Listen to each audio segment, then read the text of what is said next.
Leitura diária. Segundo livro de Reis, capítulo 10. A morte da família de Acabe. Ora, viviam em Samaria 70 descendentes de Acabe. Jeú escreveu uma carta e a enviou a Samaria, aos líderes da cidade, às autoridades e aos tutores dos descendentes de Acabe. A carta dizia: assim que receberem esta carta, vocês que cuidam dos filhos do rei e que têm carros de guerra e cavalos, uma cidade fortificada e armas, escolham o melhor e o mais capaz dos filhos do rei e coloquem-no no trono de seu pai, e lutem pela dinastia de seu senhor. Eles, porém, estavam aterrorizados e disseram: se 2 reis não puderam enfrentá-lo, como poderemos nós? Por isso, o administrador do palácio, o governador da cidade, as autoridades e os tutores enviaram essa mensagem a Jeú: somos teus servos e faremos tudo o que exigires de nós. Não proclamemos nenhum rei, faze o que achares melhor. Então, Jeú escreveu-lhes uma segunda carta que dizia: se vocês estão do meu lado e estão dispostos a obedecer-me, tragam-me as cabeças dos descendentes de seu senhor, a Jezreel, amanhã a esta hora. Os 70 descendentes de Acabe estavam sendo criados pelas autoridades da cidade. Logo que receberam a carta, decapitaram todos os 70, colocaram as cabeças em cestos e as enviaram a Jeú, em Jezreel. Ao ser informado de que tinham trazido as cabeças, Jeú ordenou: faça com elas 2 montes junto à porta da cidade, para que fiquem expostas lá até amanhã. Na manhã seguinte, Jeú saiu e declarou a todo o povo: vocês são inocentes. Fui eu que conspirei contra meu senhor e o matei. Mas quem matou todos estes? Saibam então que não deixará de se cumprir uma só palavra que o Senhor falou contra a família de Acabe. O Senhor fez o que prometeu por meio de seu servo Elias. Então Jeú matou todos os que restavam da família de Acabe em Jezreel, bem como todos os seus aliados influentes, os seus amigos pessoais e os seus sacerdotes, não lhe deixando sobrevivente algum. Depois, Jeú partiu para Samaria, em Bet-Equed dos pastores. Encontrou alguns parentes de Acasias, rei de Judá, e perguntou: quem são vocês? Eles responderam: somos parentes de Acasias e estamos indo visitar as famílias do rei e da rainha mãe. Então Jeú ordenou a seus soldados: peguem-nos vivos. Então os pegaram e os mataram junto ao poço de Bet-Equed. Eram 42 homens e nenhum deles foi deixado vivo. Saindo dali, Jeú encontrou Jonadab, filho de Recabe, que tinha ido falar com ele. Depois de saudá-lo, Jeú perguntou: você está de acordo com o que estou fazendo? Jonadab respondeu: estou. E disse Jeú: então dê-me a mão. Jonadab estendeu-lhe a mão, e Jeú o ajudou a subir no carro e lhe disse: venha comigo e veja o meu zelo pelo Senhor. E o levou em seu carro. Quando Jeú chegou a Samaria, matou todos os que restavam da família de Acabe na cidade, ele os exterminou conforme a palavra que o Senhor tinha dito a Elias. A morte dos ministros de Baal. Jeú reuniu todo o povo e declarou: Acabe não cultuou o Deus Baal bastante. Eu, Jeú, o cultuarei muito mais. Por isso, convoque todos os profetas de Baal, todos os seus ministros e todos os seus sacerdotes. Ninguém deverá faltar, pois oferecerei um grande sacrifício a Baal. Quem não vier, morrerá. Mas Jeú estava agindo traiçoeiramente, a fim de exterminar os ministros de Baal. Então Jeú ordenou: convoquem uma assembleia em honra a Baal. Foi feita a proclamação, e ele enviou mensageiros por todo Israel. Todos os ministros de Baal vieram, nenhum deles faltou. Eles se reuniram no templo de Baal, que ficou completamente lotado. E Jeú disse ao encarregado das vestes cultuais: traga os mantos para todos os ministros de Baal. E ele os trouxe. Depois Jeú entrou no templo com Jonadab, filho de Recabe, e disse aos ministros de Baal: olhem em volta e certifiquem-se de que nenhum servo do Senhor está aqui com vocês, mas somente ministros de Baal. E eles se aproximaram para oferecer sacrifícios e holocaustos. Jeú havia posto 80 homens do lado de fora, fazendo-lhes esta advertência: se um de vocês deixar escapar um só dos homens que estou entregando a vocês, será a sua vida pela dele. Logo que Jeú terminou de oferecer o holocausto, ordenou aos guardas e oficiais: entrem e matem todos, não deixem ninguém escapar. E eles os mataram ao fio da espada, jogaram os corpos para fora e depois entraram no santuário interno do templo de Baal. Levaram a coluna sagrada para fora do templo de Baal e a queimaram.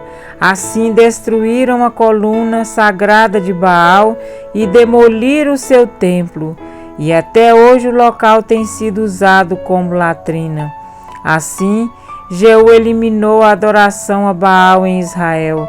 No entanto, não se afastou dos pecados de Jeroboão, filho de Nebate, pois levou Israel a cometer o pecado de adorar os bezerros de ouro em Betel e em Dan. E o Senhor disse a Jeú: como você executou corretamente o que eu aprovo, fazendo com a família de Acabe tudo o que eu queria, seus descendentes ocuparão o trono de Israel até a 4ª geração. Entretanto, Jeú não se preocupou em obedecer de todo o coração à lei do Senhor Deus de Israel, nem se afastou dos pecados que Jeroboão levara Israel a cometer. Naqueles dias, o Senhor começou a reduzir o tamanho de Israel. O rei Hazael conquistou todo o território israelita, a leste do Jordão, incluindo toda a terra de Gileade. Conquistou desde Aroer, junto à garganta do Arnon, até Bazã, passando por Gileade, terras das tribos de Gade, de Ruben e de Manassés. Os demais acontecimentos do reinado de Jeú, todos os seus atos e todas as suas realizações estão escritos nos registros históricos dos reis de Israel. Jeú descansou com os seus antepassados e foi sepultado em Samaria.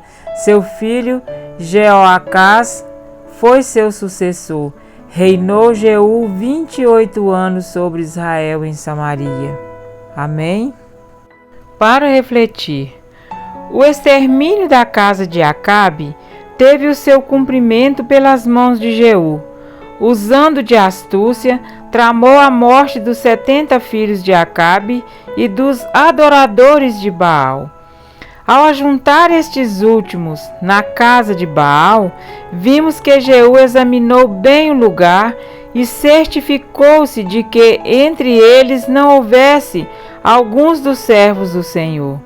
Seus homens já estavam apostos para ferir os servidores do Deus pagão. A ordem foi clara: entrai e feri-os, que ninguém escape. O cuidado que Jeú teve nesse episódio, Deus tem para com os seus filhos. Eis o clamor divino que rapidamente se avoluma. Retirai-vos dela, povo meu, para não serdes cúmplices em seus pecados e para não participardes dos seus flagelos. Apocalipse 18:4. Mas retirai-vos de onde? Da grande Babilônia, morada de demônios. Apocalipse 18:2. Interessante é que o Jeú teve o cuidado de não acontecer aos outros. Não evitou que ocorresse com ele mesmo. Ele exterminou de Israel a Baal. Contudo, não teve cuidado de andar de todo o seu coração na lei do Senhor. O coração de Jeú estava dividido. Ele dizia amar a Deus, mas a lei de Deus não estava em seu coração. Jesus disse: se me amais, guardareis os meus mandamentos. João 14:15. Amar a Deus consiste em obediência e fidelidade. Ele não nos criou para guardarmos a sua lei. Ele criou a lei para ser uma bênção para nós. Ela não salva, mas aponta para a nossa necessidade de um Salvador. A Bíblia apresenta os salvos como possuindo duas características principais: os que guardam os mandamentos de Deus e têm o testemunho de Jesus. Apocalipse 12:17. No Salmo 1, o salmista faz uma diferença entre os justos e os ímpios. Ele enfatiza no primeiro versículo que os justos não compartilham das ações dos ímpios, e no versículo seguinte diz que o prazer do justo está na lei do Senhor, e na sua lei medita de dia e de noite. Salmo 1:2. Meus amados, eu poderia citar inúmeros outros textos a respeito da lei de Deus e o desejo do Senhor de que sejamos fiéis à sua palavra para a nossa própria felicidade. Mas creio que todos nós já temos percebido isto desde o livro de Gênesis. Quando Deus estabeleceu a sua lei, foi com o objetivo de nos fazer felizes e de nos familiarizar com o seu caráter. Por isso que o salmo inaugural diz: bem-aventurados. Um pregador certa vez falhou o seguinte: na verdade, nós não guardamos os 10 mandamentos, os 10 mandamentos é que nos guardam. E isso faz muito sentido, porque quem segue o caminho indicado pelo Criador é verdadeiramente feliz. Podemos até realizar grandes obras como fez Jeú, mas se não tivermos o cuidado de andar de todo o nosso coração na lei do Senhor, de nada adianta. Quando Cristo orou por nós, Ele não pediu que o Pai nos tirasse deste mundo, nem tampouco disse que precisamos nos afastar de todas as pessoas, mas falou: não peço que os tireis do mundo, e sim que os guarde do mal. João 17:15. Entendam, meus irmãos, não temos que nos isolar do mundo, mas fugir do mal. A Bíblia deixa bem claro que se não sairmos de Babilônia no tempo moderno, de Baal, seremos participantes de seus flagelos. Estamos envolvidos em um grande conflito cósmico e necessitamos fugir do meio da Babilônia, e cada um salve a sua vida. Jeremias 51:6. A salvação é individual. Examinai e vede bem. É um apelo do Espírito Santo a cada um de nós Que lugares andamos frequentando? Que tipos de amizade estamos cultivando? O que temos visto e ouvido? Que testemunho temos dado? No meio de tantas mortes e de uma nação que corrompeu os princípios divinos, uma luz apareceu através de Jonadab, descendente de Recabe. Mostrou-se fiel e foi conhecido por Jeú como um legítimo adorador de Jeová. Lealdade que seria transmitida de geração em geração e se tornaria em modelo de fidelidade anos mais tarde. Os recabitas tornaram-se um dos maiores e mais fortes exemplos da verdadeira educação. Quando um lar é edificado sobre o sólido fundamento das Escrituras.